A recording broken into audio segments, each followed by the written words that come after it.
Hello प्यारे दोस्तों, स्वागत है आपका इंटरव्यू क्लासेस में। हम बात करेंगे आपके सामाजिक विज्ञान के जो मोस्ट इंपॉर्टेंट क्वेश्चंस हैं उनके बारे में। आपके 4 किताबें जो भूगोल, राजनीति, अर्थशास्त्र और इतिहास, इन चारों में जितने भी चैप्टर हैं उन सब के मोस्ट इंपॉर्टेंट क्वेश्चंस के बारे में डिस्कस करेंगे, जिसके अंदर आपके जो भी एमसीक्यूज हैं, मतलब मिलान वाले प्रश्न हैं, खाली जगह वाले हैं, एक लाइन में उत्तर देने वाले हैं, और ऑप्शन वाले जिसमें आपको बहुविकल्पी प्रश्न मिलते हैं, उन सभी के बारे में डिस्कस करेंगे। और चैनल पे नए हो तो सब्सक्राइब जरूर कर लें, क्योंकि आपके जिन जिलों में सामाजिक विज्ञान का पेपर हो चुका है उनका सल्यूशन सहित अपने इस चैनल पे डाला गया है। आप वीडियो के डिस्क्रिप्शन में नीचे लिंक पे अगर आप क्लिक करें तो सीधे उस प्लेलिस्ट में चले जाएंगे जहां पे आपको सामाजिक के पेपर मिल जाएंगे। उनसे प्रैक्टिस कर सकते हैं। क्वेश्चन बार बार रिपीट हो रहे हैं और वही क्वेश्चन आ रहे हैं। अगर आपके जिले में अभी तक सामाजिक का पेपर नहीं हुआ तो आप ये जरूर देखें, ठीक है ना। जो पहला अपना भूगोल विषय, उनके सारे चैप्टर अपलोडेड है, बाकी सारे आपको प्लेलिस्ट में मिल जाएंगे, ठीक है, आप जाके चेक कर सकते हैं।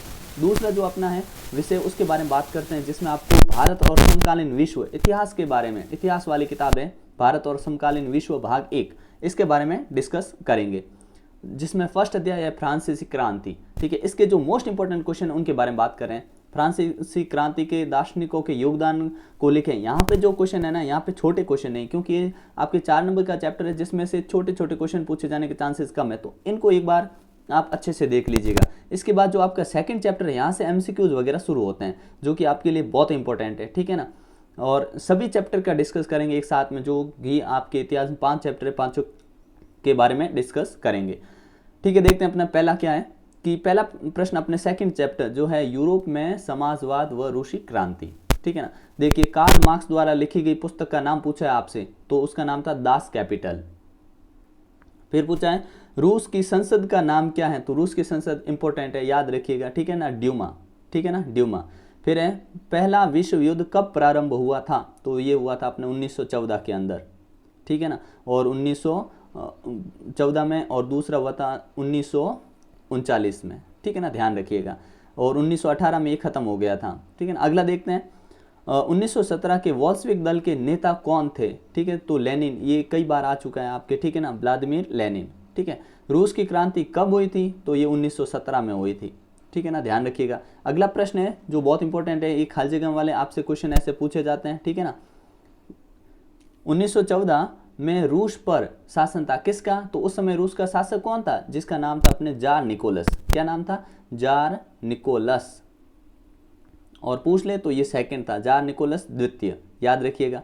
अगला प्रश्न है शाही रूसी सेना को कहा जाता है, क्या कहा जाता है, तो इसे कहा जाता है रूसी स्टीम रोलर, स्टीम रोलर, ध्यान रखिएगा, ठीक है ना। अगला प्रश्न है 1905 में रूसी क्रांति की शुरुआत किस घटना को लेकर हुई थी, तो खूनी रविवार, ठीक है ना।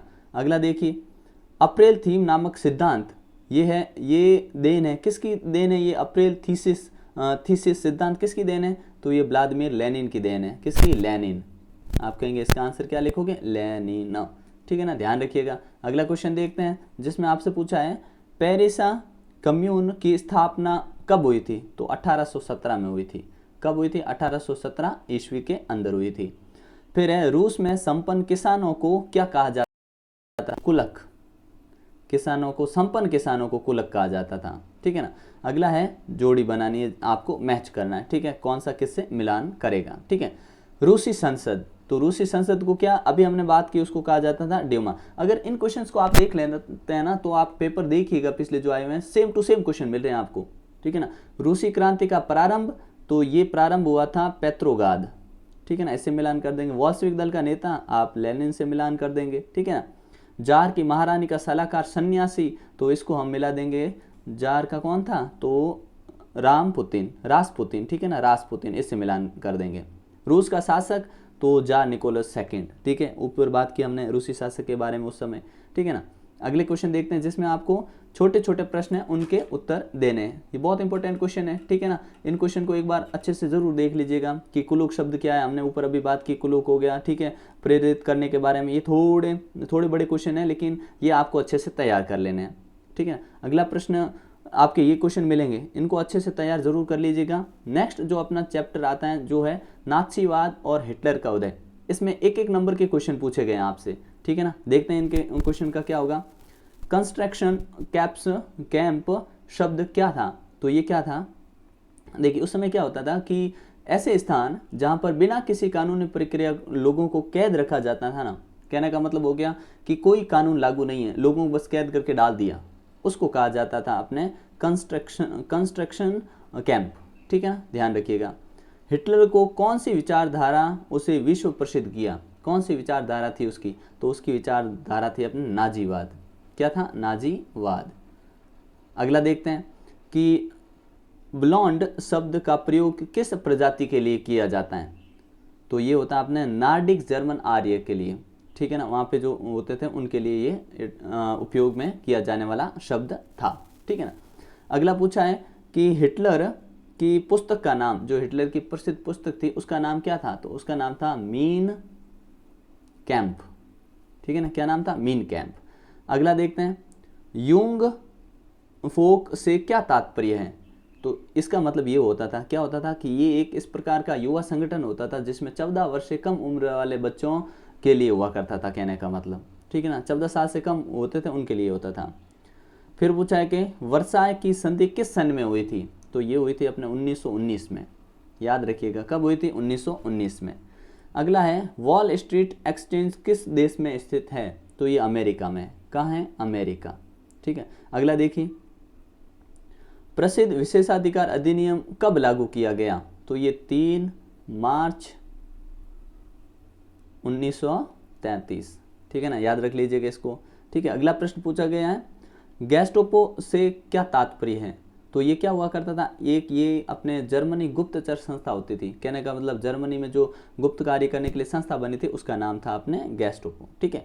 मित्र राष्ट्र को जो सम्मिलित देश थे उनका नाम बताइए, तो मित्र राष्ट्र में देखिए एक तो फ्रांस था, ठीक है ना, फ्रांस था, फिर ब्रिटेन था, सोवियत संघ था।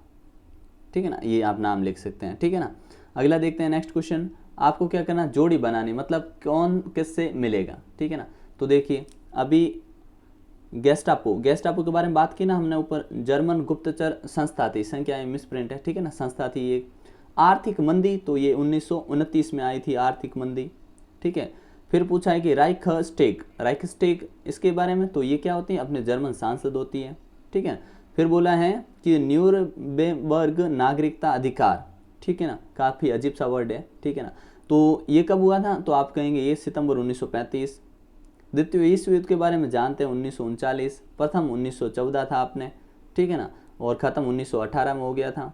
और ये स्टार्ट सेकंड अब हुआ, इस समय हुआ था 39 में और 45 में, जब हिरोशिमा और नागासाकी के ऊपर अपने अमेरिका ने जब एटम बॉम्ब गिराया था, जापान के 2 शहर थे हिरोशिमा और नागासाकी, उनके ऊपर। ठीक है, तब ये युद्ध जाके शांत हुआ। ठीक है ना, और उस बॉम्ब का नाम था लिटिल बॉय। ठीक है ना। अगला देखते हैं, ये आपके क्वेश्चन पूछा गया है। ठीक है ना, एग्जाम में। फिर 3-3 नंबर के सवाल आते हैं। ठीक है ना, जो कि आपको अच्छे से प्रिपेयर कर लेने हैं। ठीक है ना, काफ़ी इंपॉर्टेंट क्वेश्चन है, ध्यान रखिएगा, कई बार ये सवाल आए भी हैं एग्जाम में। अब जो इंपॉर्टेंट क्वेश्चन है उनको देखिए, भारतीय वन सेवा की स्थापना कब हुई थी, तो 1864 के अंदर। ऑप्शन ए करेक्ट है। भारतीय वन अधिनियम कब पारित हुआ, ये बड़ा ही इंपॉर्टेंट क्वेश्चन है, ध्यान रखिएगा।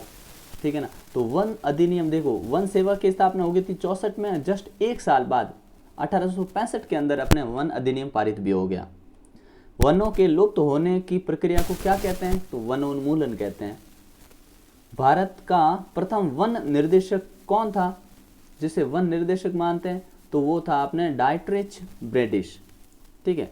इंपीरियल फॉरेस्ट इंस्टीट्यूट की स्थापना कहाँ की गई, तो ये की गई अपने देहरादून के अंदर। कहाँ? देहरादून।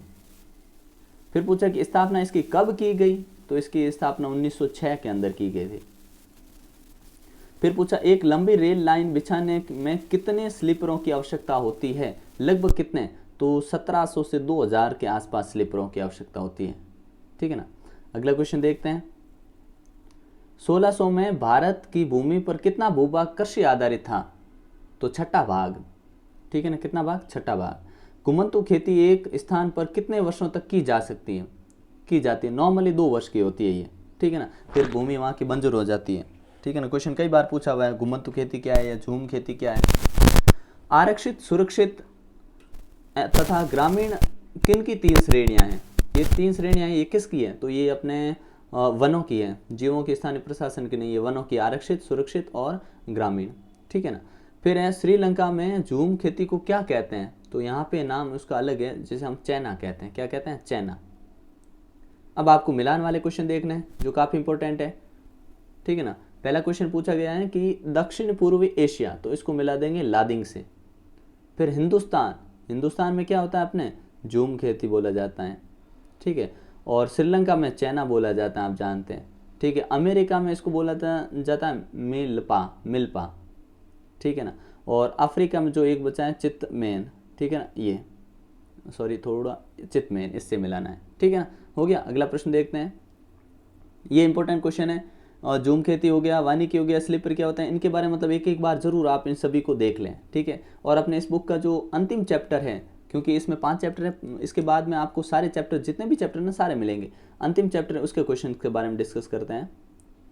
छोटे क्वेश्चन पूछे गए, जिसमें ऑप्शन में पहला क्वेश्चन पूछा गया हमसे कि देश के विभिन्न हिस्सों में बंजर भूमि नियम कब लागू किया गया, तो ये 19वीं सदी के मध्य में, ठीक है। गद्दी जाति के लोगों का मूल निवास स्थान कहाँ का, ये सवाल पूछा हुआ है पेपर में, अच्छे से पढ़ लीजिएगा, फिर से घुमा फिरा कर यही पूछना है तो हिमाचल प्रदेश कर देंगे। चरवाहों को किसके लिए कर देना पड़ता था, तो चरवाहों को वे जिन घरों में रहते थे उनके लिए कर देना पड़ता था, ठीक है ना, ऑप्शन सेकंड वाला। गुज्जर बकरवाल जाति के लोग कहाँ रहते थे, बड़ा इंपॉर्टेंट क्वेश्चन है, हर पेपर में आपको देखने को मिलता है, ठीक है ना। तो ये गुज्जर और बकरवाल ये कहाँ मिलते हैं, तो ये मिलते हैं अपने जम्मू कश्मीर में, ठीक है ना। अगला है निम्न में से कौन हिमाचल का चरवाहा समुदाय नहीं है, तो ये रायका रेबारी, ये कहाँ के नहीं, अपने हिमाचल के नहीं है, ये अपने यहाँ राजस्थान के हैं, ठीक है ना। बाकी भाटिया, शेरपा, किन्नौरी, ये भोटिया, ठीक है ना, ये सारे कहाँ के, ये हिमाचल प्रदेश में चरवाहों के समुदाय हैं। फिर एक शब्द में उत्तर देने हैं आपको, ठीक है ना। बड़े सिंपल से क्वेश्चन है। बुग्याल क्या है, तो ऊंचे पहाड़ों में स्थित घास के मैदान को बुग्याल कहते हैं। कहाँ पे? जो ऊंचे पहाड़ होते हैं उधर जो घास के मैदान होते हैं उन्हें बुग्याल कहा जाता है, ठीक है। धंगर कहाँ रहते हैं, धंगर कहाँ रहते हैं, तो महाराष्ट्र के एक जनजाति, तो महाराष्ट्र में रहते हैं, ठीक है। फिर है आपराधिक जनजाति अधिनियम कब पारित किया गया, तो ये 1871 में औपनिवेशिक सरकार द्वारा, ठीक है। फिर है थार रेगिस्तान कहाँ स्थित है, तो थार का रेगिस्तान अपने जैसलमेर राजस्थान में, ठीक है ना।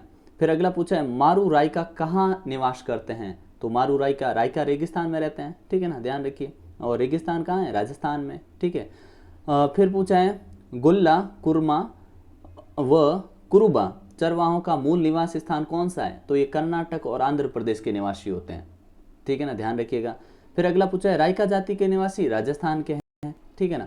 फिर एक काफिला से क्या तात्पर्य है, बड़ा इंपॉर्टेंट है। काफिला क्या होता था, एक जाति का ऐसा समूह जो कि एक स्थान से दूसरे स्थान तक जाने या बसने के लिए एक संगठन में रहते थे, उसको काफिला, मतलब एक जनजाति जो कि साथ में चलते थे, सभी साथ में कहीं न कहीं रहते थे, ठहरते थे, फिर आगे चले जाते थे। बंजारों का भारत में मूल निवास स्थान कहाँ का है, तो बंजारे जो है अपने मूल निवास स्थान राजस्थान में है, ठीक है ना, ये ध्यान रखिएगा। फिर है भाबर क्या है, तो ये क्वेश्चन पूछा गया है कि भाबर क्या है, तो बड़ा इंपॉर्टेंट क्वेश्चन है। क्या है? गढ़वाल कुमाऊं के इलाकों में पहाड़ी के निचले हिस्सों के आसपास सूखे जंगल का इलाका होता है, उसे भाबर कहा जाता है। फिर से सुन लीजिएगा, क्या अपने जो गढ़वाल, ठीक है ना, गढ़वाल और कुमाऊं इलाके के अंदर जो पहाड़ी स्थान है जिनके निचले हिस्से के आसपास जंगल सूख गए हैं, उसको हम बोलते हैं भाबर। बड़ा इंपॉर्टेंट क्वेश्चन है, पूछा हुआ है, कल ही पेपर में पूछा था, फिर से पूछेंगे, याद कर लीजिएगा।